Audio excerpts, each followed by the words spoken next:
காலக்கெடுவுக்கு முன்பாகவே HLO செயலியில் கணக்கெடுப்பை முடித்து சமர்ப்பிக்கலாம்.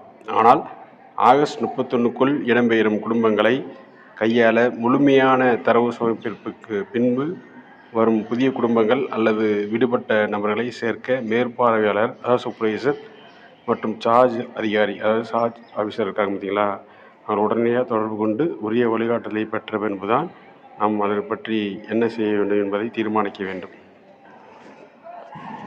கணக்கெடுப்பு சமர்ப்பிப்பு விதிகளை பொறுத்த வரைக்கும் முன்கூட்டியே சமர்ப்பித்தல் அப்படின்னா அனைத்து பணிகளும் முடிந்து விட்டால், அதாவது உங்களுக்கு கொடுத்த HLBL உள்ள அனைத்து வீடுகளையும் நீங்கள் கணக்கெடுப்பு எடுத்து முடித்து விட்டால் 1 மாத காலக்கெடு முடியும் முன்பே அதாவது எனுமரேட்டர் தனது கணக்கை முடித்துவிட்டதாக சமர்ப்பிக்கலாம்.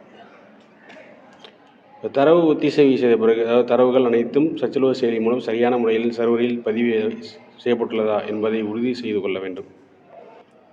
ஒரு குடும்பம் இடம்பெயர்ந்தாலோ அல்லது விடுபட்ட குடும்பங்களை கையாள்வது எப்படி அப்படின்னு பார்த்தோன்னா, உங்களுக்கு புதிய குடும்ப பகுதியில் கணக்காளர் அதாவது எனுமரேட்டர் தனது பகுதியை முழுமையாக முடித்து அலுவலகத்தை சமர்ப்பித்த பிறகு புதிய குடும்பம் ஒன்று குடிவந்து தற்காலிகமாக விடுபட்டிருந்தால் நேரடியாக செயலியில் மாற்றங்களை செய்ய முடியாது. இதற்கு நமக்கு தெரிந்தது. அப்போ அதை என்ன தான் பண்ணலாம் அப்படின்னு பார்க்க போகிறோம். இதற்கு அதிகாரி அனுமதி தேவை. அது என்ன, அந்த சூழலில் உடனடியாக தங்களின் மேற்பார்வையாளர் அதாவது சூப்பர்வைசர் அல்லது வட்டார சார்ஜ் அதிகாரி அதாவது சார்ஜ் ஆஃபீஸர் சொல்லுவாங்க இல்லையா, அவங்க அணுகி நிலவரத்தை விளக்க வேண்டும்.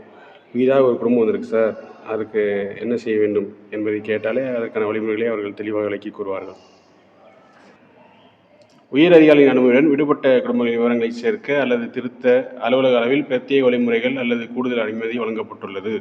இதற்காக பிரத்யேக கையேடு மற்றும் திருத்தம் செய்ய ஏதுவான ஆவணங்கள் அந்த அலுவலக அளவில் பிரத்யேக வழிமுறைகள் கையாளப்படுகின்றன என்பது நமக்கு முக்கியமானது.